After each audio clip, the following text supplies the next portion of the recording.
Hello students, good morning to all. Today we are going to discuss the third stanza of the poem If.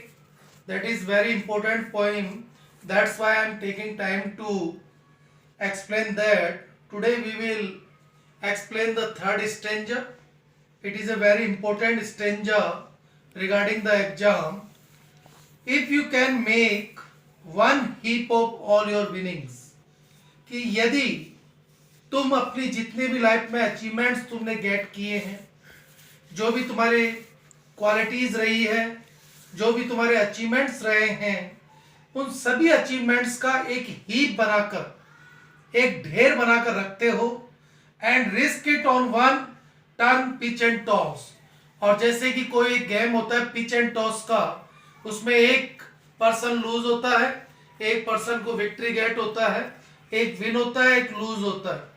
Okay, तो अगर तुम एक ही बार में उन सभी विनिंग्स को, उन सभी अचीवमेंट्स को खोने का रिस्क लेते हो या कुछ नया करने का रिस्क लेते हो और उस नए करने के रिस्क में तुम अपने पुराने अचीवमेंट्स को भी लूज कर देते हो और तुम्हारा बिहेवियर बिल्कुल भी चेंज नहीं होता है, तुम्हें उसका बिल्कुल भी अफसोस नहीं है और you are ready for a new beginning, और तुम एक नई बिगनिंग के लिए तैयार हो जाते हो, तो डेफिनेटली तुम एक आइडियल पर्सनालिटी बनोगे एंड लूज।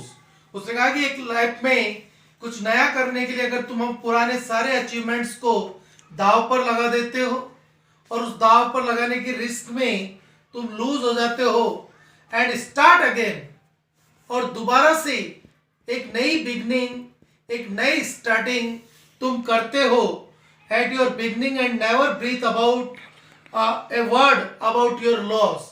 और जो तुम्हारा पुराना जो लॉस हो गया है, तुम्हारे सारे achievements which you have lost, जिन्हें तुमने खो दिया है, उनके बारे में एक शब्द भी नहीं बोलते हो।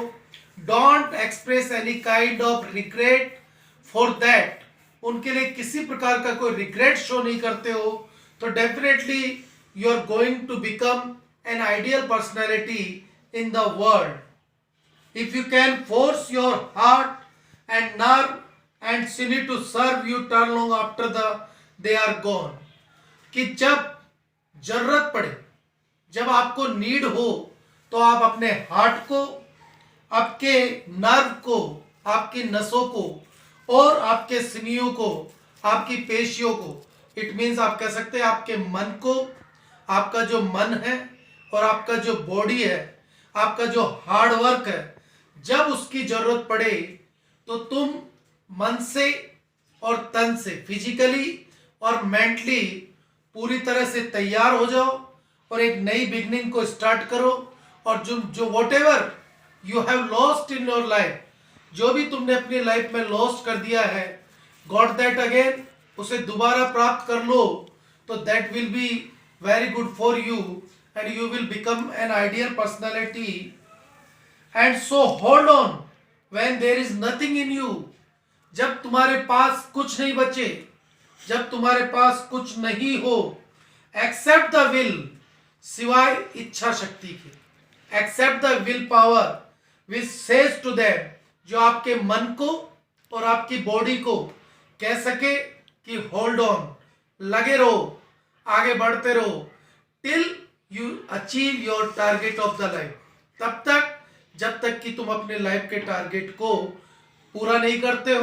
यानी हमेशा अपने मन को और अपनी बॉडी को प्रिपेयर रखो एक नई बिगनिंग के लिए, एक नई स्टार्टिंग के लिए। और जो तुम्हारे पिछला जो तुम्हारे पास था, उसको अगर तुमने लॉस्ट भी कर दिया है, तो उस पर किसी प्रकार का क्राई, वीपिंग और रिग्रेट फील नहीं करना।